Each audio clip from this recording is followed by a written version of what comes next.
They called her the class loser. They laughed at her, mocked her, thought she'd never make it. And then, 10 years later, they invited her to the reunion to humiliate her. But they didn't know. She wouldn't just walk in, she'd arrive like fire from the sky. Helicopter, power, glory. And when she stepped in, everything they thought they knew would be shattered. Before we dive in, I want to connect with you, yes. You watching right now. Wherever you are in the world, drop a comment below and tell me where you're watching from. I want to see all the cities, towns, and states coming together to witness this story because your voice matters and your presence here means something. The night air over New York City was loud with wind and spinning blades, the kind that makes people look up even when they try not to. The rooftop of the reunion venue, an old glass-walled event hall overlooking the Hudson, shook as a black helicopter descended. Guests in shining dresses and tight suits covered their faces, confused and irritated, wondering who would make such a dramatic entrance. No one expected me. My name is Audria Lennox, 27 years old, once called the class loser, the girl everyone ignored unless they wanted a new joke. But tonight, the world felt different. The woman stepping out of that helicopter wasn't the girl they remembered. She was someone rebuilt, quiet, steady, and rising from a place they never thought she'd reach. The door clicked open, and for a second I hesitated. Not because I was scared of them, but because the night felt heavy with memories I did not ask to revisit. The helicopter lights hit my face as I stepped down onto the landing pad. Gasps flew up instantly. Is that? No way. She actually came? I kept my chin high, letting the cool air brush my skin. My suit, a deep navy tailored perfectly to my frame, caught the rooftop lights. The same people who laughed at me 10 years ago now stared like they were seeing a ghost. For a moment, there was silence, real silence. The kind that presses on your ears and feels like the world holding its breath. Then the whisper started. She thinks she's somebody now. Why'd she even show up? She must be trying too hard. Their voices didn't sting, not like they used to. They simply floated around me like weak echoes of a past that no longer owned me. Still, something inside my chest tightened. I wasn't here for them, but hearing their words reminded me of everything I fought to escape. I stepped forward, my heels clicking on the rooftop tiles. Every eye followed me. People who once pushed past me in crowded hallways now moved aside, suddenly unsure of themselves. Even the teachers, older now, watched with surprise spreading across their faces. The doors to the ballroom opened, releasing warm music and chatter. Light spilled onto the rooftop. The smell of cologne and catered food filled the air. I felt a strange mix of strength and old fear twist together inside me. As I approached the entrance, a familiar voice cut through the noise. Look who showed up, the loser with a helicopter. The words froze me, not because they hurt. Tonight, they couldn't, but because they came from the worst possible person. The one who led all the jokes, all the rumors, all the pain. My biggest bully. He stepped into the doorway, smirking like time had never moved. And in that exact second, the past slammed into me so hard I almost forgot how to breathe. He reached into his pocket, pulled out something small, and held it up with a cold smile that made every memory rush back at once. If Audria's story already has you on the edge of your seat, don't keep it to yourself. Hit that like button to show your support, subscribe so you don't miss the next chapter, and share this video with someone who loves a powerful, emotional story. Every like, comment, and share helps her journey reach more people who need to be inspired. 10 years earlier, Maryland felt like a different universe. Small classrooms, cheap fluorescent lights, and the constant weight of being the girl no one wanted near them.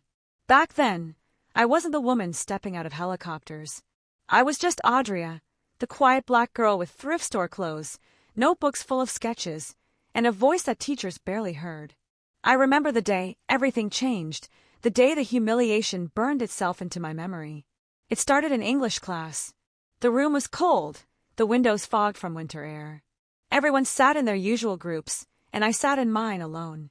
I kept my head down, hoping the teacher wouldn't make me read aloud again. My pronunciation wasn't perfect back then, and the bullies loved that. They mimicked every syllable, twisting my words until the whole room buzzed with laughter. But that morning, the teacher called my name anyway. Audria, can you read the next paragraph? My hands shook as I picked up the book. I tried to speak slowly, clearly, carefully, but halfway through, a snicker cut through the room. Then another. Then more. They weren't even trying to hide it. Someone whispered, "Just stop, you sound ridiculous." My throat tightened. The words blurred. The teacher didn't defend me. She simply looked away, as if pretending she didn't hear the cruelty would make it disappear. It didn't. The laughter grew until it drowned out my voice completely. Heat climbed up my neck as I lowered the book. I could feel my eyes sting, but I refused to cry. Crying only made them worse. The moment the bell rang, they rushed past me like I was invisible, bumping my shoulders, tossing papers, whispering insults they thought I couldn't hear. But in the chaos, one voice broke through. "Hey, Audria, you okay?" It was Riley, the only person who ever saw me. She wasn't best friend close, but she was kind in a way that felt like breathing room. She handed me the papers they'd thrown and said softly, "You read better than half of them." I smiled because I needed her words more than she knew. We sat under the stairs during lunch, where fewer people walked. Riley told me about her dream of leaving Maryland for New Hampshire, where she said people minded their business and the air smelled clean. She always talked like life could be bigger than what we lived now. I clung to that idea. For a moment, I felt lighter. But peace never lasted long at school. As Riley walked to her next class, I saw it. 3 students huddled in a corner, whispering, laughing, looking at me. One of them, the leader of the Bullies, held something small in his hands. A phone. His face lit with the kind of excitement that never meant anything good. Then he pointed at me. The others nodded.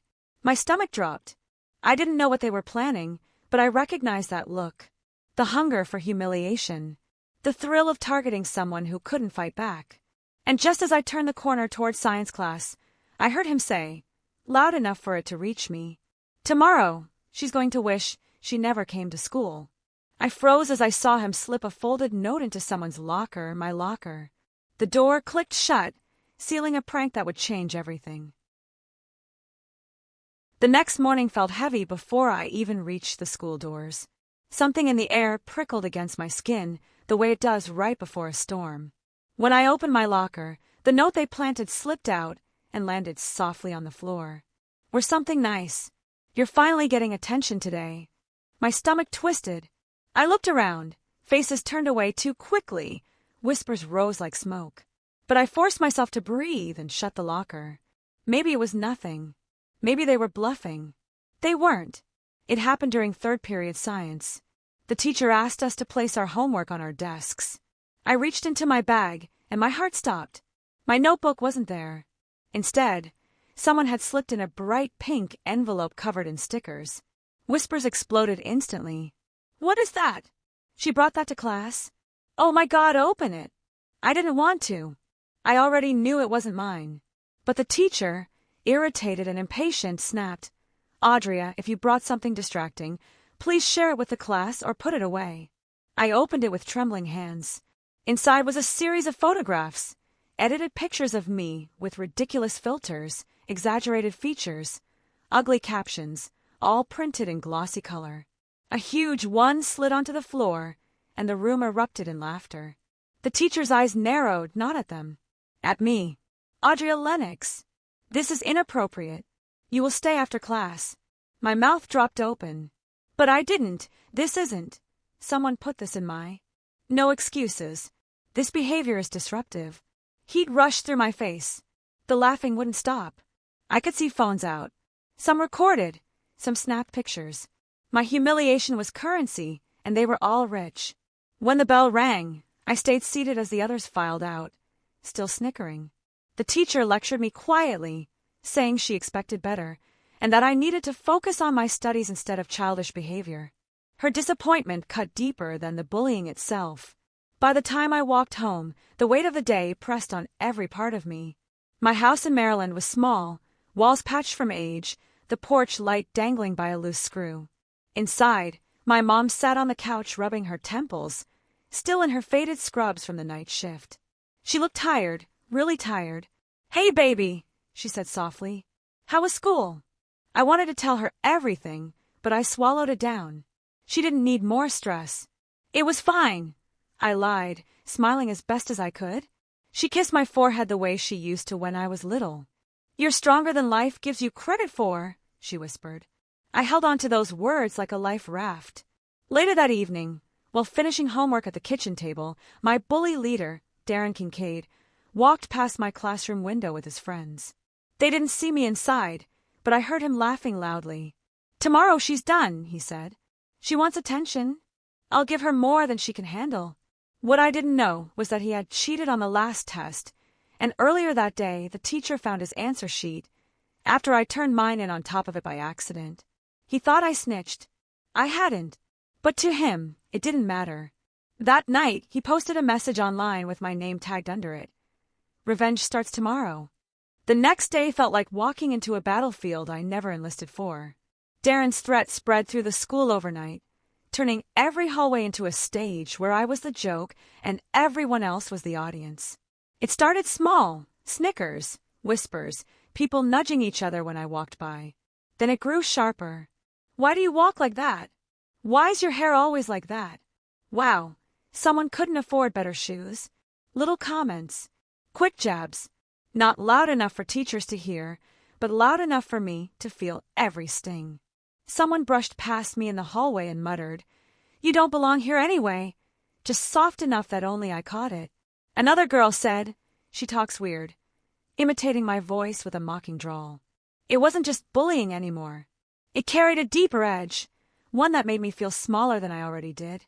I kept my head down. If I looked up, they'd have more fuel. But even then, I could hear the laughter behind me as I walked to class. Laughter directed at my clothes, my skin, my silence.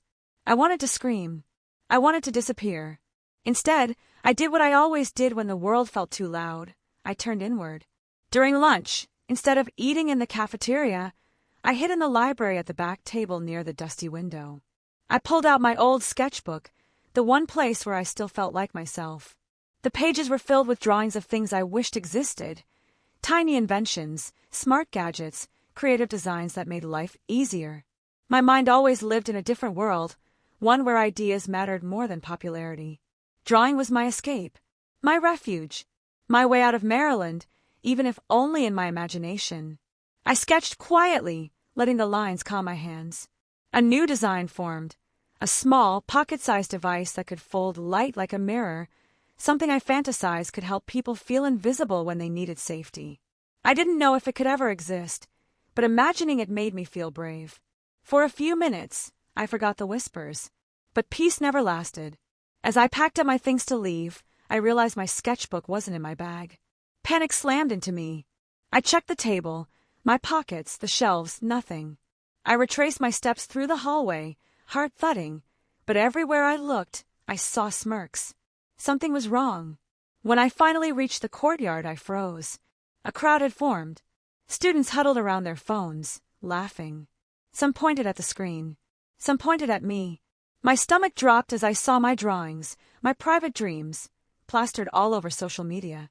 Someone posted pictures of every page, each with captions meant to humiliate me. "Look at this delusional stuff. Is she building toys? She really thinks she's smart?" Then I saw him, Darren, holding my sketchbook. He flipped through it like it was trash he found behind the school. His grin widened when he saw my face. "You should have stayed quiet," he said. "Now everyone knows exactly who you are." He raised the sketchbook high, and before I could stop him, he tore out page after page, letting the pieces scatter across the courtyard like broken pieces of my future. By the next morning, my humiliation wasn't just a courtyard scene, it was everywhere. The photos of my sketches spread through the school like wildfire. Phones lit up the hallways. Screens flashed with my drawings, each one twisted into a joke. "Yo, look at this one. She thinks she's an inventor." I can't stop laughing. "Should have kept these hidden, loser." They had edited some of my sketches, adding childish doodles and mocking titles. One picture showed a device I dreamed of creating, now labeled Future Failure Machine. Another had a speech bubble added to the corner. "I'm smart, I promise." People I never even spoke to were laughing at me like they knew my whole life. Teachers noticed the noise, but they didn't step in. Some shook their heads. Others pretended they didn't see. No one thought to ask how those drawings got online. No one asked if I was okay. By lunchtime, The embarrassment ached so deep it felt like I couldn't breathe. I walked home slowly after school, dragging my feet along the cracked sidewalk. The sun was setting, turning the sky orange, but even the warm colors didn't soften the knot in my chest. I kept seeing the photos, the comments, the laughter. When I reached my neighborhood, I found a familiar figure sitting on the worn steps of a shared porch. Mr. Alden, my elderly neighbor, tapped his cane lightly against the concrete, looking up at me with soft gray eyes. "You're walking like the world is sitting on your shoulders," he said gently. I shrugged, trying to hide the redness in my eyes. "Rough day. Every young person tells me that," he smiled. "But your rough days look heavier." He patted the step beside him. I hesitated but sat down. The wood creaked under us. "What happened?" he asked. I didn't give details, just murmured, "People at school, they're mean." He nodded slowly.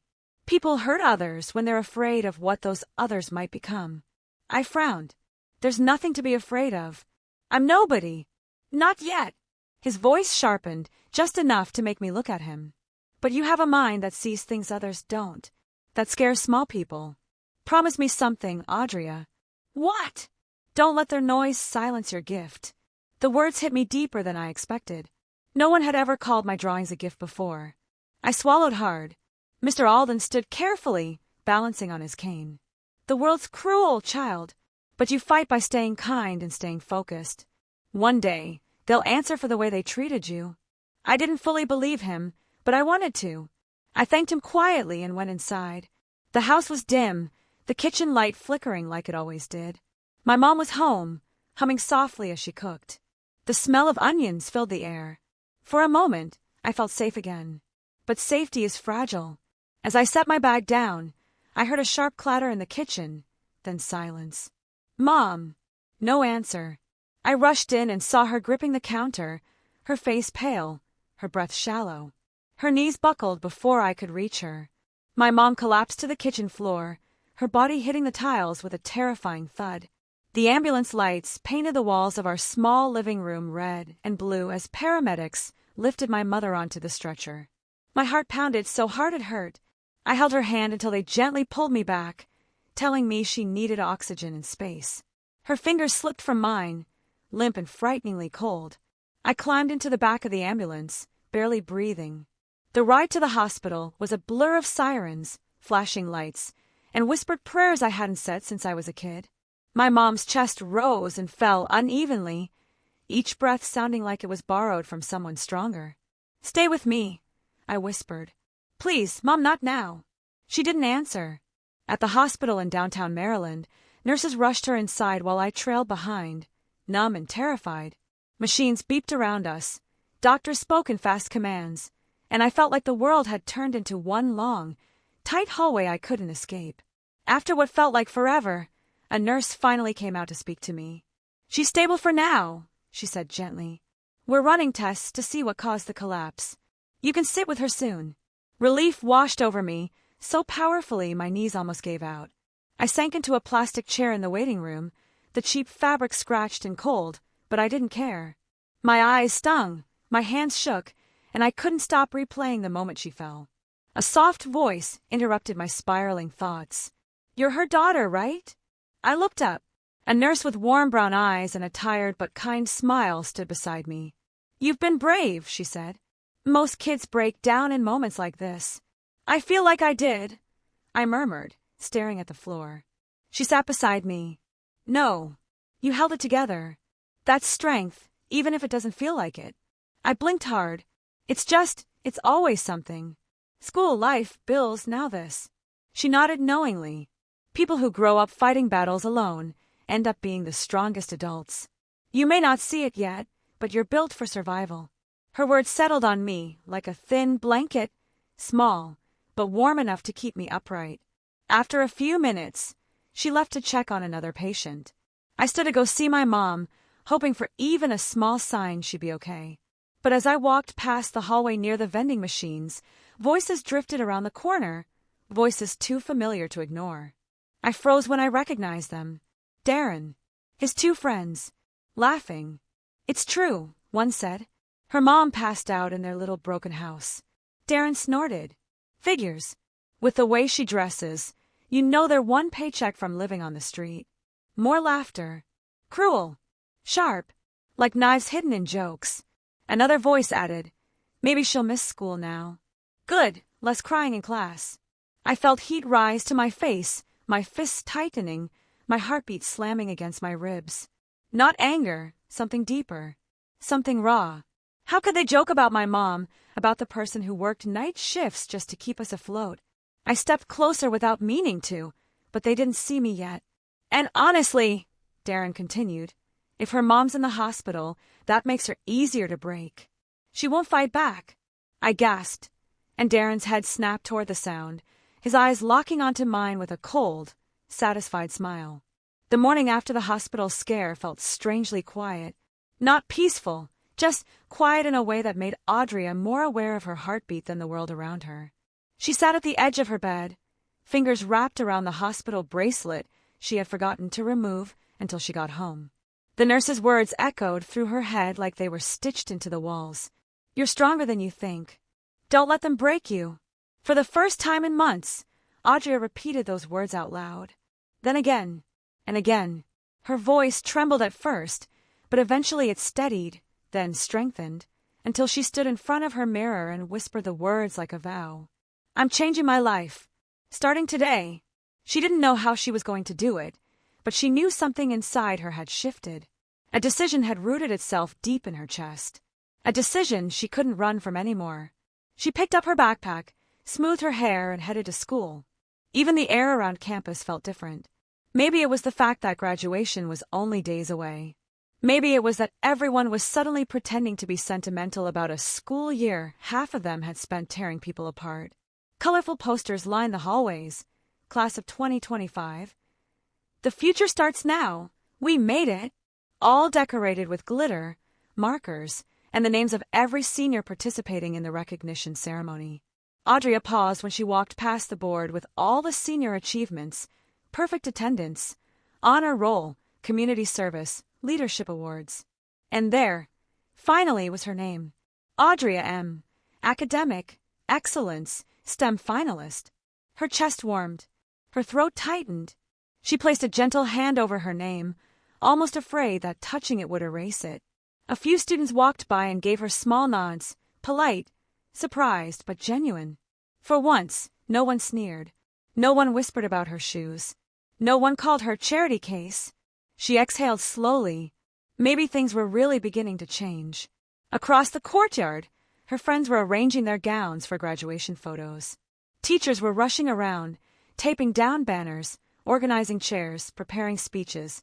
Audrey helped hang a few decorations. She practiced walking in heels for the ceremony. She picked up her cap and gown from the auditorium, staring at the fabric like it was a trophy she had bled for. A rare softness warmed her chest. For the first time in a long time, she allowed herself to imagine what life could look like when she wasn't hurting every day. College, scholarship opportunities, maybe even peace. She didn't need revenge. She didn't need applause. She just needed a chance. But peace, she learned again, never lasted long. As she walked past the senior recognition board on her way out, she stopped. Her hands dropped. Her stomach twisted. Her name, her achievements, all of it, was gone. Scratched off, peeled away, replaced. She took a shaky breath and stepped closer. Behind her, muted laughter. She turned, already recognizing the voices. 3 of her bullies leaned against the wall, their arms crossed, their smirks sharp enough to cut. One of them held a stack of printed papers, the approval forms admin used for board updates. Another waved at her mockingly. We talked to the school, she said with a poisonous smile. They agreed. Someone like you shouldn't be on that board. The hallway spun. Her vision blurred.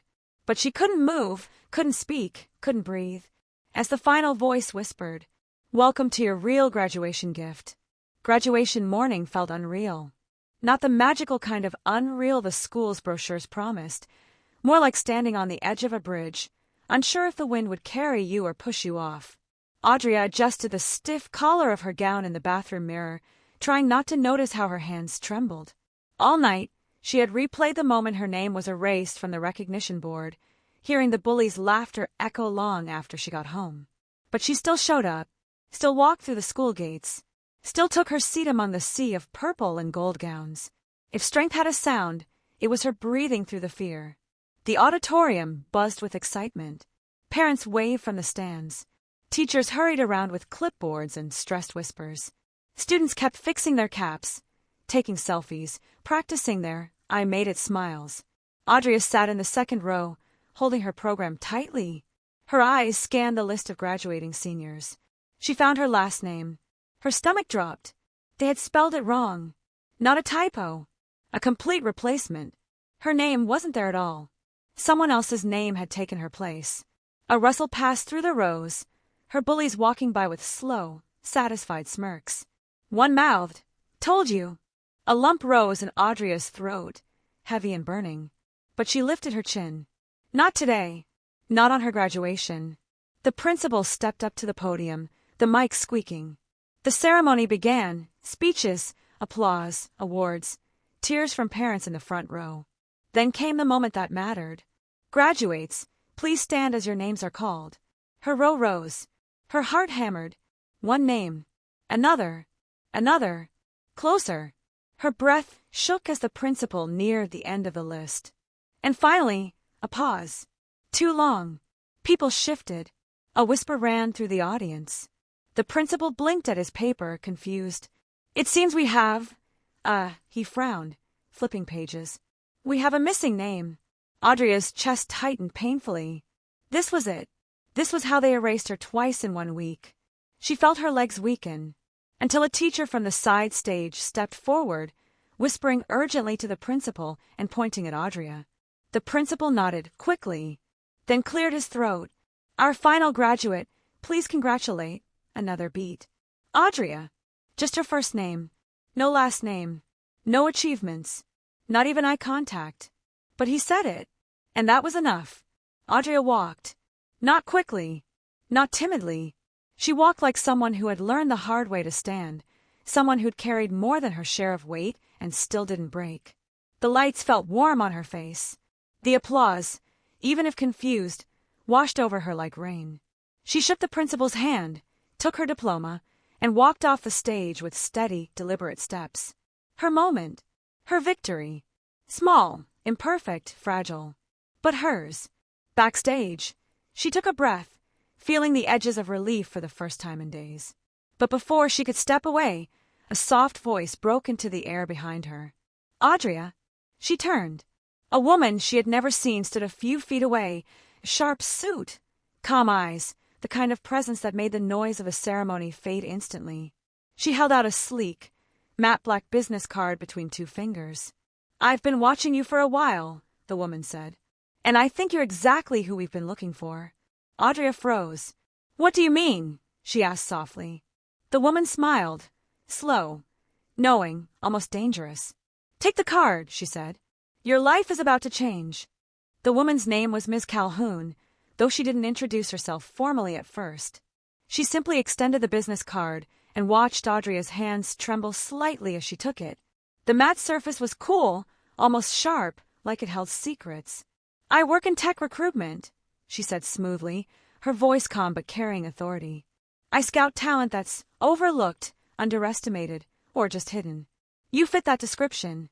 Audrey blinked. "Me?" "Yes, you," Miss Calhoun said, smiling faintly. "I've seen your work, your sketches, your designs. They're clever, original, and bold. I want you to consider an internship at a startup I'm involved with in Massachusetts. You'll get mentorship, hands-on experience, and room to grow." Audrey's stomach dropped. This was the opportunity she had dreamed about silently, the one she hadn't dared to name even to herself. Her sketches, once mocked in school hallways and posted online, could now be the key to something bigger, something real. But doubt rose like a shadow. I don't know," she said softly, clutching the card. "I've never been outside Maryland alone." And to my mom, her voice caught. Miss Calhoun nodded.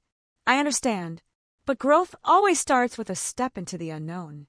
You've survived more than most your age. You can handle this." Audrey sank onto a nearby chair, head in her hands. What if she failed? What if she left her mother alone and something happened? What if this was just another cruel joke from the universe? I need to think, she whispered, feeling the weight of decision pressing down. You have 3 days, Miss Calhoun said, turning away with a subtle wave of her hand. After that, the offer won't be here. That evening, Audrey sat in her bedroom staring at the business card. Her fingers traced the smooth edges again and again. Massachusetts sounded like another world. Cold, unfamiliar, full of people who didn't know her past, didn't know her pain. She thought of her sketches, the hours she'd spent imagining devices that could make life easier, the tiny inventions no one had believed in. She thought of Mr. Alden, the neighbor who told her that strength came from surviving. Her heart tugged her forward, yet a voice inside whispered caution. She put the card down and exhaled, trying to ignore the growing pit of anxiety in her stomach. Decisions this big never felt easy, she realized. The next morning, as she came back from school, the mail lay scattered across the cracked front porch. She picked up the letters, bills, a few junk flyers, and one envelope that made her heart sink instantly. It was from the local housing authority. Her hands shook as she opened it. Her eyes scanned the words quickly, and the words burned into her chest. Eviction notice. Your rent is past due. You have 30 days to vacate the premises. Her chest tightened so sharply she felt like she couldn't breathe. Her mother, who had already collapsed once, now faced losing the home they had scraped together through years of overtime shifts and sacrifices. Audrey's fingers clenched the envelope until the edges bent. The weight of the world pressed down harder than it had in a long time. She felt tears prick her eyes, but she didn't let them fall yet. She couldn't. Somewhere inside, a spark lit. The spark whispered that she would not allow this injustice to define her life. She looked at Miss Calhoun's card on her desk, at the sketches strewn across her room, at the small, fragile hope she had been given, and she realized she had a choice: let fear control her, or rise anyway. Her mother entered the room just then, clutching her side in pain from exhaustion, collapsing onto the floor as the eviction notice fluttered from her hand. The drive to Massachusetts felt endless. The gray morning fog clung to the highway, blending with Audrey's nerves. Her small suitcase rattled against the car floor as she clutched the business card from Miss Calhoun like a lifeline. Every mile brought her closer to a new life, and farther from the safe, familiar streets of Maryland she'd grown up on. When she arrived in Boston, the city felt alive in a way Maryland never had. Streets hummed with energy, people walked with purpose, coffee cups in hand, briefcases swinging. She clutched her sketches and laptop bag tighter, wondering if anyone here would understand her work, or if she would fail miserably in front of strangers. Miss Calhoun met her at the startup's glass building downtown, tall and confident, already exuding authority. Welcome, Audrey. This is where you start. Don't worry about fitting in yet. Focus on your work. Inside, the office buzzed with quiet intensity. Engineers typing rapidly, designers sketching at drafting tables, interns moving from desk to desk with laptops tucked under arms. Audrey found a small corner desk by the window, unpacked her laptop, and opened her sketchbook. She worked silently, intensely, barely noticing time passing. She sketched, coded, and experimented with small prototypes she had imagined for months. The hum of the office faded into a rhythm she could breathe with. She forgot Maryland. She forgot the Bullies. She even forgot, briefly, the eviction notice and the fear that had followed her across state lines. For the first time, her ideas felt like they could belong somewhere, feel like they mattered. She sketched a compact device designed to project holographic instructions for home maintenance, a concept she dreamed of since middle school, when she imagined inventions that could make life simpler for her mom. She coded the preliminary software quietly, testing functions with careful precision. Hours later, she leaned back, staring at her screen. It was small, imperfect, but functional. Something inside her lifted. She was creating, and no one could stop her, not the Bullies, not fear, not even herself. Then it happened. A knock on her cubicle wall made her jump. She looked up and froze. Standing there was Mr. Langford, a tall, sharply dressed executive from the parent company, carrying a tablet and a faint smile. His presence alone demanded attention. "I couldn't help but notice your project," he said casually, though his eyes were sharp, scanning her screen with interest. "It's unusual, innovative. Where did you come up with this? Audria's heart skipped. She had been working in quiet obscurity, hoping no one would notice. But now, someone with real power had seen it.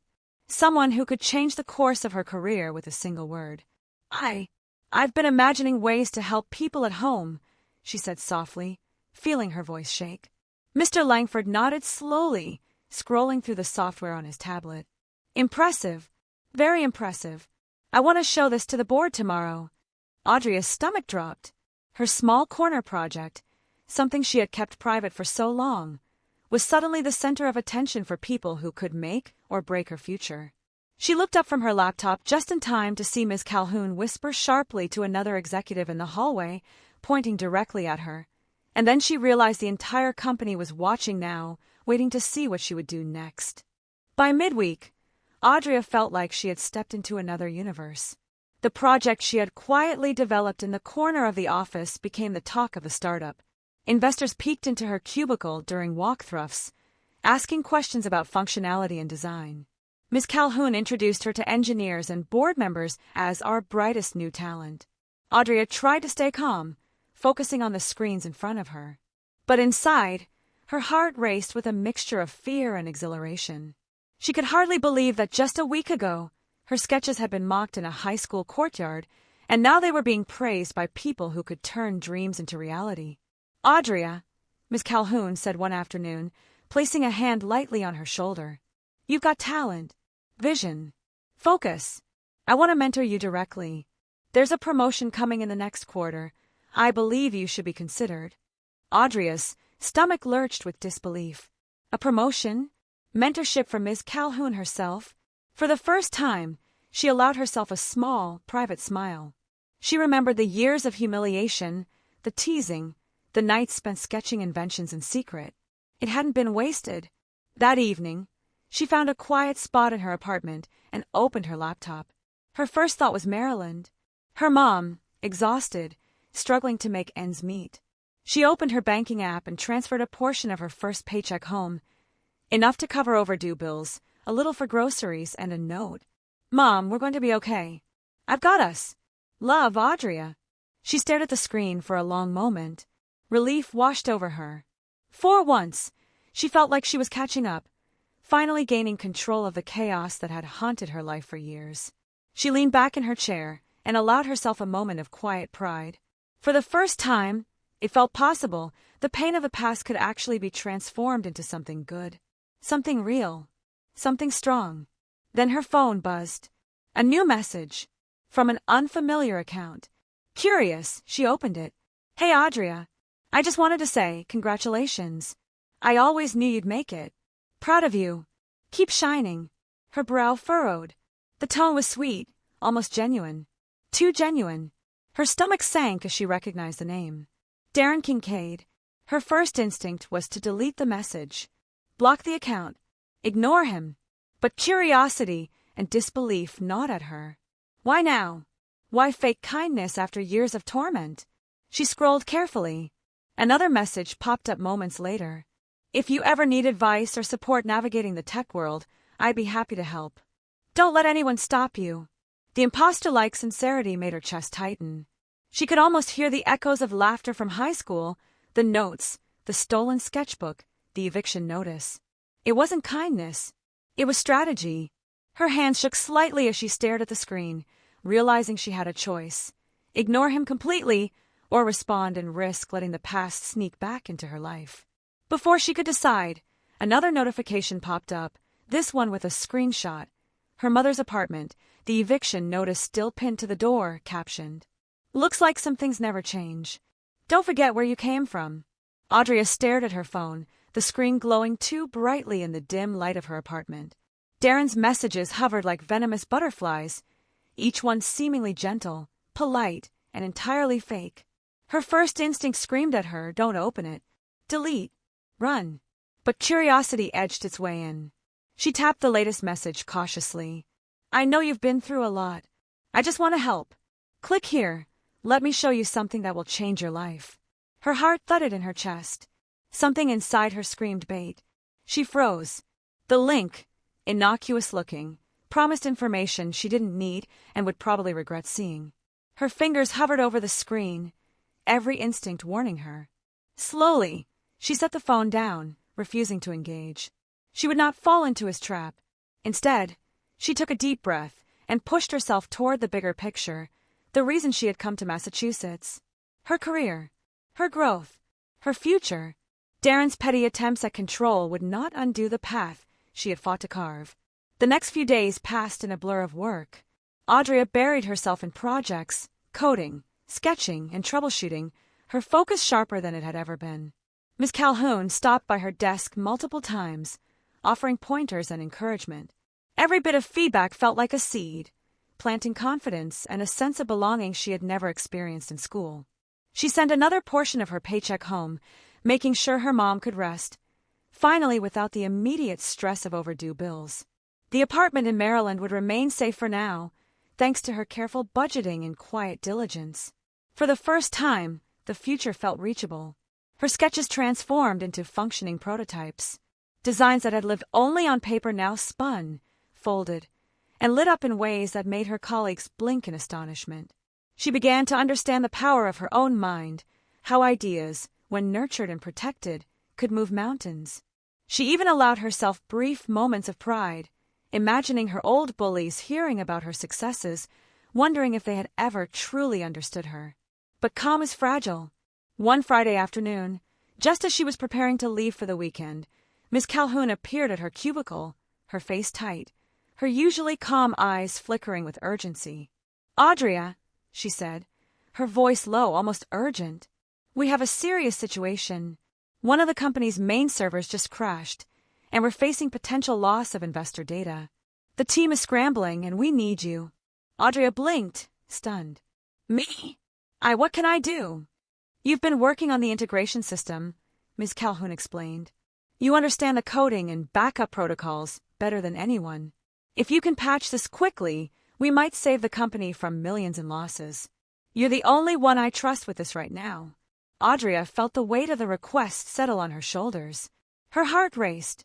This was bigger than anything she had faced, bigger than the bullies, bigger than high school humiliation.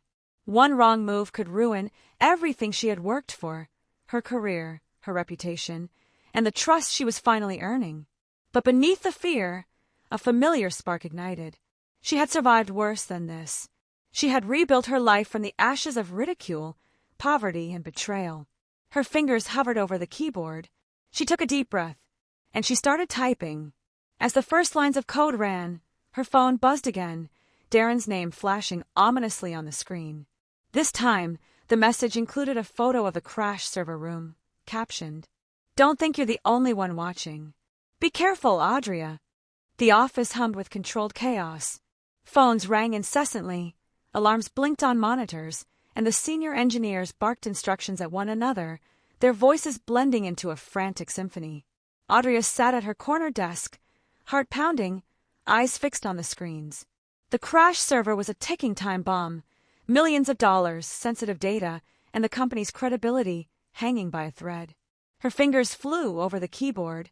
Years of sketching, coding, and imagining solutions she didn't yet have the resources to build suddenly aligned. She remembered a protocol she had once sketched for her internship prep, a redundancy loop that could automatically reroute corrupted data.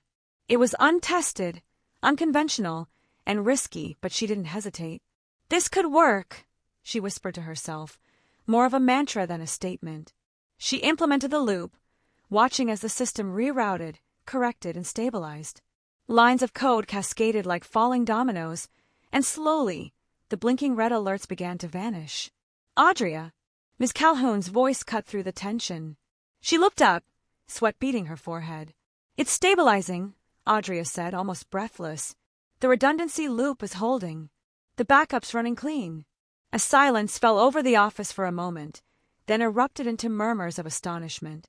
Engineers double-checked their screens. Investors who had been called and watched as data integrity restored itself, files returning to their proper places like magic. Miss Calhoun stepped forward, placing a hand on Audrey's shoulder. "That was brilliant," she whispered. "You didn't just fix the problem, you prevented a disaster." Audrey exhaled slowly, allowing herself to sink back into her chair. For the first time in weeks, The adrenaline ebbed, replaced by a quiet satisfaction. She had done it. On her own. Her mind, the same one the bullies once mocked, had solved a crisis no one else could. No one shouted her name or made a scene. There were no fireworks, no ceremony. Just glances of respect, nods, and quiet acknowledgement from people who knew their world had been saved because of her. She smiled faintly, letting the quiet recognition sink in. Confidence, tiny but solid, began to replace the self-doubt that had clung to her since high school. Her hands rested on the keyboard, and for the first time, she believed she could handle more than she ever imagined. That evening, she returned to her small apartment, the city skyline glowing through her window. Her phone buzzed with notifications from family and friends, congratulatory messages, emojis, proud notes. She put her phone down, took a deep breath, and allowed herself a few moments of peace. Then, a new email notification caught her eye. The subject line made her pulse jump. Offer for full-time position, immediate consideration. Her fingers trembled as she opened it. The message was concise. It outlined a 6-figure salary, relocation support, and leadership opportunities for someone who could contribute innovative ideas just like hers. The words blurred slightly in her vision as she read and reread them. It was everything she had dreamed of and everything she had been told she'd never achieve. Before she could celebrate, another line made her stomach drop. We also understand you may have ongoing issues with external parties. Please confirm you can handle sensitive projects under scrutiny. Audrey froze. Someone was already watching her, even here, even now. Her phone buzzed again. Another message from Darren. Congrats, Audrey. Don't get too comfortable. I see everything you do. California greeted Audrey with a warm, golden glow as she stepped off the plane. The air smelled of the ocean and ambition, a mixture she hadn't known existed outside books and movies. Her new apartment was small, almost claustrophobic, but it had a view of the city skyline, and for the first time, she felt like the horizon belonged to her. She unpacked her laptop, sketches, and notebooks, arranging them carefully on a small desk by the window. The startup she had dreamed of since high school was no longer just a dream, it was real. Every line of code, every prototype, every sleepless night had led her here. Her first days were a blur of meetings with lawyers, domain registration, software testing, and supplier calls. She barely slept, barely ate, and rarely spoke to anyone except through emails and video conferences. Audrey loved it. Working alone, she could control everything. The ideas, the pace, the perfection. Every design, every function of the devices she envisioned was hers and hers alone. No one could laugh at her sketches here. No one could call her delusional. The apartment filled with the soft hum of computers, the click of keyboards, and her own muttered calculations. She would sit for hours, cross-legged on the floor, sketching prototypes for personal assistant devices, foldable tech tools, and holographic projectors, gadgets that were practical, smart, and innovative. California felt like freedom, like possibility, and for once, Audrey believed she had escaped the long shadow of her past. One evening, as the sun dipped behind the skyscrapers, Audrey's laptop pinged with a new email notification. She frowned. She wasn't expecting correspondence beyond her small network. The subject line made her stomach tighten. Request for meeting, angel investment opportunity. She hesitated. Angel investors were a dime a dozen, but the email carried a tone of exclusivity, sophistication. It was short, precise, and commanding attention without being rude. Ms. Lennox, I've been following your work. Your inventions show promise and potential for mass market impact. I would like to schedule a private meeting to discuss possible investment in your startup. J. Whitmore. Audrey's breath caught. Whitmore. The name carried weight in tech circles, rumors of billion-dollar investments, flawless portfolios, and ruthless standards. She reread the email. It wasn't a scam. The sender had verified credentials. Her ideas, her sketches, her late-night code. Someone powerful had noticed. Excitement surged through her chest, but it was tangled with nerves. She had never met a billionaire. She had never pitched anything of this scale. Her palms went clammy just thinking about the stakes. Could she convince him she was worth investing in? Could she survive the scrutiny? The stakes were astronomical, but the opportunity was more than she had ever imagined. She leaned back in her chair, looking around the tiny apartment filled with her creations. This was it. This was the moment where her past, her pain, her perseverance, and her brilliance collided. And just as she dared to imagine what could come next, her phone buzzed. A new message from an unknown number. I hear you've caught the attention of someone powerful. Be careful who you trust, Audrey. Not all eyes are friendly. Audrey froze, realizing the message could only mean one thing. Darren was still watching, even here across states, and he knew about the meeting with the billionaire. Miami's skyline glittered like shards of gold as Audrey stepped out of the sleek black SUV, her laptop case clutched tightly under her arm. The humid air smelled of salt and ambition, carrying the faint hum of luxury yachts and palm-lined avenues. She had never flown this far for anything other than vacations she never took, yet here she was, ready to pitch her startup to some of the most influential investors she had ever imagined. The meeting room in the high-rise gleamed with glass walls and polished wood. Audrey's heart thumped in her chest as she set up her laptop and unrolled her prototypes across the table. Executives in tailored suits and expensive shoes eyed her warily. She noticed a few nods as they glanced at her sketches, their attention lingering over the holographic displays she had perfected during late nights in California. She began her presentation, voice steady despite the adrenaline coursing through her veins. She explained her concepts, walked them through her coding, and demonstrated the practicality of her inventions. Every question thrown at her, she answered with clarity, confidence, and evidence of months of meticulous work. By the end of the pitch, the room was silent for a heartbeat before it erupted into applause. Smiles, handshakes, and murmurs of excitement swept over the table. "You've got vision, Ms. Lennox," said one investor, leaning back in his chair. "The scalability is impressive. We rarely see someone with both the technical skill and practical insight like yours." Audrey felt her chest swell. Months of struggle, of sleepless nights, of running from the ghosts of her past, were finally paying off. For the first time, she allowed herself to imagine a future unshackled from ridicule and poverty. Later that evening, she walked along the marina, the neon lights of nearby restaurants reflecting off the water. The city's energy wrapped around her, a gentle reminder of how far she had come from the hallways of her Maryland high school. She thought about her mother, her small apartment, the bullies who had tried to break her, and the tiny victories that had built her into the woman who stood here today. She took a deep breath, letting herself savor the quiet pride of accomplishment. This was her life now, created by her own hands, her own ideas. She had survived the mockery, the collapse, the eviction threats, and the relentless harassment. She had grown stronger, smarter, and more determined than anyone could have imagined. Her phone buzzed, pulling her out of her reverie. An email notification flashed, urgent intellectual property concern. Curious and cautious, she opened it. Her blood ran cold. The email contained screenshots of her old high school sketches, the very ones stolen and mocked by her classmates years ago. The sender claimed to be one of her former bullies, now attempting to register the designs under their own name. They included a mock patent application and demanded that she respond, threatening legal action if she didn't. Audrey's hands trembled as she scrolled through the images, recognizing every sketch, every concept she had painstakingly drawn in secret. Her stomach twisted. Someone she had despised, someone who had tried to ruin her, was now attempting to claim credit for the very ideas that had launched her career. She closed her eyes, heart hammering. This was personal. This was war.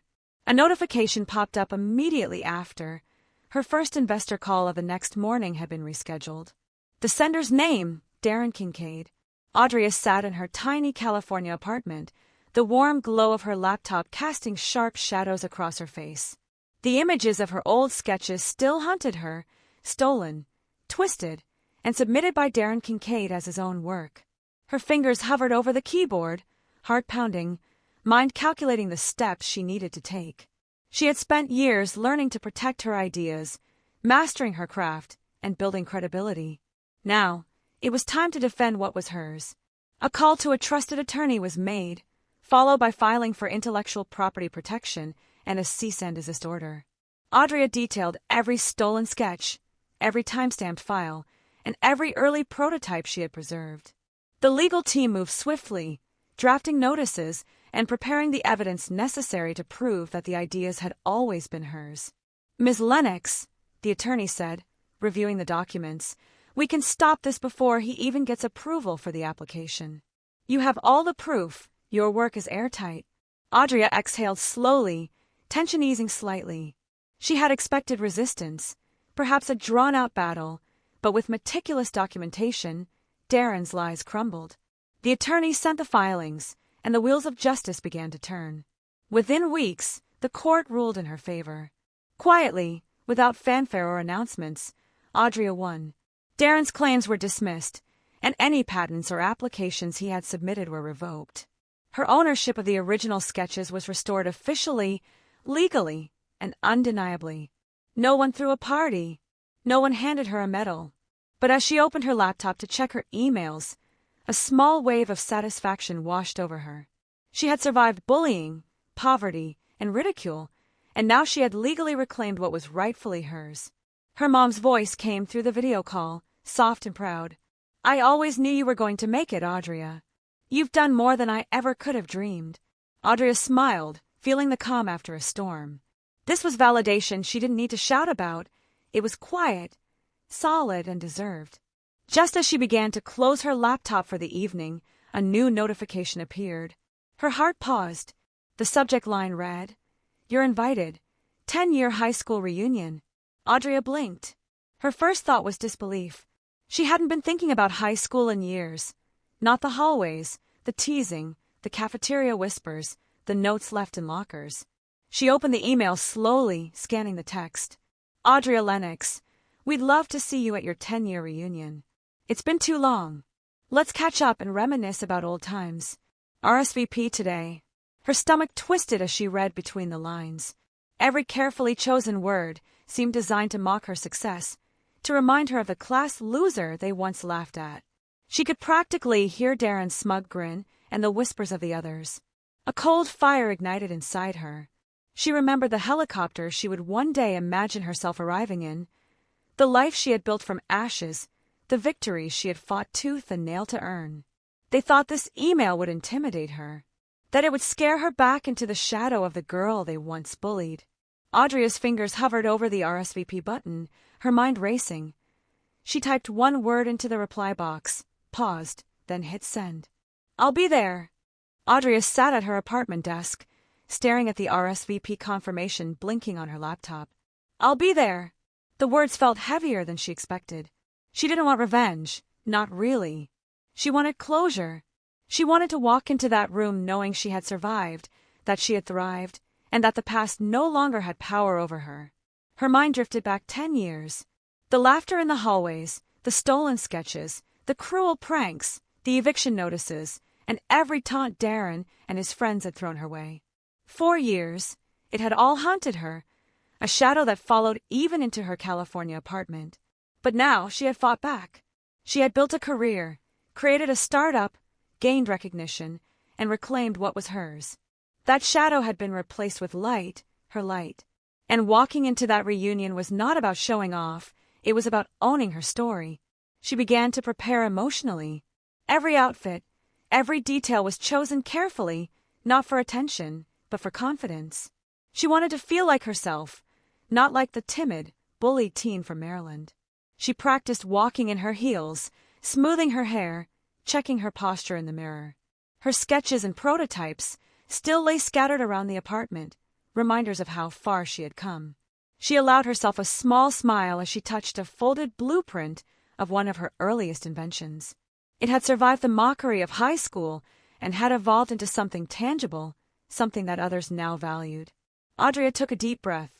She wrote a mental script for herself, not what she would say to anyone else, but how she would move, how she would carry herself. No flashiness, no arrogance, just quiet, unshakable strength. She even thought briefly about Darren and the others, picturing their smug faces, the way they had always assumed she would never make it. She felt a pang of old anger but let it pass, replacing it with calm determination. This was for her, not for them. By evening, she sat back in her chair, reviewing the logistics of her plan. She had thought about driving, taking a private car, or even arriving like any other guest. But something in her chest told her to make this moment symbolic, not for anyone else, but for herself. Her gaze shifted to her laptop again, to the travel booking site she had opened earlier. A helicopter ride over the city, smooth, private, and undeniably cinematic. She imagined lifting off from her apartment's rooftop, soaring over the skyline, and arriving at the reunion with confidence that was tangible, undeniable, and hers alone. Her pulse quickened. The thought of it made her smile. Not arrogance, not revenge, but power, ownership, triumph. With steady hands, she filled out the reservation form, double-checked the flight details, and clicked confirm. The screen refreshed, showing the confirmation number and the helicopter's ETA. Audrey leaned back in her chair, heart racing in a mix of nerves and excitement. She had committed herself. There was no turning back now. A ping on her phone broke the quiet. A direct message from Darren. So, heard you're making an entrance. Can't wait to see you. Remember who you were. The helicopter blades whirred above her head as Audrey settled into the leather seat, the wind of anticipation tugging at her hair. The skyline stretched beneath her, New York glinting like a jewel box. She pressed a hand against the window, feeling the city pulse with life far below. For a moment, she allowed herself to breathe fully. This was more than a flight. It was a journey over the years of pain, humiliation, and relentless effort. Every mile beneath them felt like a mile away from the girl she had once been. The city lights flickered like tiny memories, each one a reminder of moments she had fought to survive. She remembered the cafeteria whispers, the stolen sketches, the harsh laughter, and her mother pacing the small Maryland apartment, working late nights to pay bills. She had watched her mom's sacrifices with guilt and admiration alike. Every overtime shift, every skipped meal, every sleepless night had been to keep a fragile home intact. Her chest tightened at the memory. If she had learned anything, it was that strength was built not in comfort, but in endurance. The helicopter's gentle vibration beneath her hands felt grounding, a rhythm syncing with her heartbeat, a steady reminder of how far she had come. Audrey allowed herself a quiet smile. She imagined her mother's proud, weary face and the long hours of worry that had been replaced with hope. The woman had carried so much, and now here she was, soaring over the city in a way neither of them could have dreamed of a decade ago. As the helicopter dipped slightly, hugging the skyline, Audrey reached into her bag and pulled out a small photo of her mother. She held it against the glass, letting the light reflect off her mother's tired but loving eyes. "This is for you, Mom," she whispered. "All of this, it's for us." For a few minutes, the moment was hers alone. No high school cruelty, no legal battles, no Darren. Just her, the city, and the proof that she had fought and won. But as the helicopter tilted to prepare for descent, her phone buzzed against her leg. She frowned, pulling it out.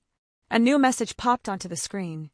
The sender, unknown number, flashed in bold letters. "You still don't belong here." Her stomach sank. Her pulse spiked. The words were brief, cold, and deliberate, cutting through the triumphant haze like a knife. Audrey's fingers tightened around the phone. She felt a mix of anger, disbelief, and a familiar knot of fear in her chest. Someone, Darren, or one of his allies, was still trying to undermine her, still trying to assert control over a life she had clawed back from the shadows. The helicopter dipped lower, the reunion venue coming into view. The water reflected the fading sunlight, golden and shimmering. She could see the lights of the venue, the crowd below, and the small clusters of former classmates gathering in anticipation. Audrey's jaw set. The message was a challenge. Not a threat she would run from, but a gauntlet she would meet with precision and confidence. Her phone buzzed again as the helicopter hovered above the venue. Another message. "We're all waiting for you. Don't trip walking in, class loser." The helicopter touched down smoothly on the rooftop of the reunion venue. Audrey stepped out, leather heels clicking against the platform, her posture straight, eyes scanning the crowd below. The city air smelled of salt and evening energy, electric with anticipation. A hush swept over the gathering as the crowd noticed her arrival. Conversation stopped mid-sentence. Laughter faded into awkward whispers. Former classmates craned their necks, jaws slack, as they saw the young woman they had mocked for years descend from a helicopter with quiet, undeniable confidence. Audria's heart thrummed, but she kept her pace steady. Every step she took toward the main entrance was measured, graceful, and purposeful. She allowed herself a small, controlled smile, her eyes scanning familiar faces. Some looked shocked, some guilty, some frozen in disbelief. She walked past the buffet tables and began greeting old teachers. Mr. Simmons, who had once blamed her unfairly for a classroom prank, blinked as she shook his hand. "Good evening, Mr. Simmons," she said warmly, her voice calm and genuine. "Thank you for everything you did to push me, even when it didn't feel like support at the time." He nodded slowly, visibly moved, caught off guard by her kindness and composure. She moved on, greeting others quietly, sharing smiles and handshakes. Some whispered apologies. Some looked away, unable to meet her gaze. Audrey didn't retaliate, didn't gloat. She simply embodied the success and strength they had doubted, letting it speak louder than words ever could. For a few moments, the calm of satisfaction settled over her. She had survived the years of ridicule, and now she was in control of the narrative of her life. She had risen far above the girl they had once mocked. Then, a murmur rippled through the crowd. Audrey turned her head slowly, her eyes narrowing. Standing at the edge of the gathering was Darren Kincaid, her bully leader from high school. He looked older, more worn, but the arrogance in his stance remained. His lips curled into a forced smile, the kind of smile that didn't reach the eyes. He stepped forward, attempting to project dominance, his friends whispering nervously behind him. "Audrey," he began, his voice faltering slightly, betraying the panic that had replaced his confidence. I just wanted to say." But the words stumbled out as he noticed the helicopter parked behind her, the subtle shine of her tailored outfit, the calm composure she radiated. His friends exchanged glances of discomfort. The realization that the girl they had tormented had surpassed them all hit him hard, and the bravado he tried to maintain faltered. Audrey met his gaze with a steady calm. She didn't flinch, didn't smirk. She simply acknowledged him with a nod. The crowd sensed the tension, their attention snapping to Darren, now shrinking under the weight of his own insecurities. Just as Darren opened his mouth to try and assert control, his phone buzzed. He glanced down, and his face drained of color. On the screen was a headline: "Baltimore class bully exposed. Attempt to steal IP from former class loser fails. Legal action taken." The crowd around them gasped audibly, and Darren froze completely, humiliated beyond words. Audrey stood still for a moment, letting the murmurs and gasps ripple across the room. Darren's face was pale, a mixture of shock, humiliation, and helplessness. His attempts to intimidate her had collapsed spectacularly under the weight of truth. The crowd's attention had shifted entirely to her, every eye on the woman who had once been their class loser. For a heartbeat, she felt the old anger flicker. Years of ridicule, stolen sketches, pranks, and whispers, but it passed almost instantly. Instead of triumphing over him, she took a deep breath and walked forward calmly, her steps deliberate and serene. She reached Darren, whose mouth opened again, but she cut him off gently. "Thank you," she said softly, her voice steady, almost melodic. He blinked in disbelief. "For what?" he stammered. "For everything," she replied, her eyes meeting his. "All the cruelty, the teasing, the doubt you threw at me, it made me stronger. It forced me to fight harder, to build something real with my own hands. Without it, I wouldn't be standing here today." His jaw tightened, words failing him. The crowd fell silent, sensing something monumental had just passed between them. Audrey didn't gloat. She didn't yell. She didn't flaunt her success. She simply nodded, a gesture of closure, and turned away. She walked through the hall, past classmates frozen in awe, past teachers who smiled with quiet pride, past friends who had cheered her rise from the shadows. Every step felt like a beat of liberation, a rhythm of release. She didn't need applause. She didn't need validation. The peace in her heart was enough. Outside, the city lights gleamed, reflecting off glass and asphalt. Audrey paused at the exit, inhaling the cool night air. She looked back once at the glowing hall, at the stunned faces still inside, then forward at the open streets before her. No anger, no bitterness, just the calm certainty that she had earned her life, not through revenge, but through resilience, vision, and unwavering persistence. And then the crowd behind her erupted into spontaneous applause. It wasn't forced. It wasn't for spectacle. It was recognition of her journey, the weight of every hardship she had transformed into strength. Yet Audrey didn't turn. She didn't bask in it. She kept walking, letting the sound follow her, carrying it like a gentle echo rather than a crown. She reached her car, sliding in with a quiet smile, the city lights reflecting in her eyes. The helicopter ride, the hardships, the triumphs, they had all brought her to this cinematic moment of closure, not pride, not revenge, but peace. Before she drove away, she glanced at her phone. A notification popped up, a comment from a stranger who had been following her story online. "Your story, it inspires me. Thank you for showing us how to rise without losing our hearts." Audrey tapped back a single word. "Always." The camera would pull back, the city lights shrinking below her, the wind brushing against the car window as she drove forward toward a future she had earned, calm, strong, and unshakable. Audrey's journey from the girl they laughed at to the woman who soared above it all shows the power of resilience and courage. Now I want to hear from you. Where are you watching from? Drop your city or state in the comments below and share how you face challenges in your own life. Let's celebrate strength together.